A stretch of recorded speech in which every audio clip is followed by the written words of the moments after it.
creating how every team did on 2026 NBA Draft Week. Moving on to the South. Now starting with the Southwest, nobody really did much on the surface. Now I didn't hate for Rockets draft picks, but not getting involved in this crazy trade market when your team is clearly flawed is gonna bring the Rockets down. But down in Dallas, even if I don't like their draft, even if I don't like their roster, even if I don't like their GM, at least the Mavs got themselves a great coach who can give this team a direction. So I gotta give him at least a B-. On to the Southeast, I honestly like the Giannis trade a lot for the Heat. Did they overpay and give up all their depth? Yes, they did.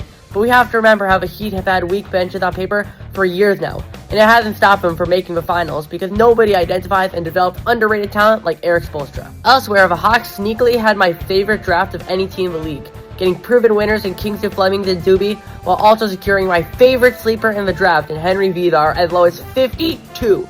I don't know how he fell that low, but it would not surprise me one bit if Vidar ended up being a top 10 player in this year's stacked draft class in 5 years' time. Addressing the other big trade in this division, the Hornets absolutely lost the LaMelo trade.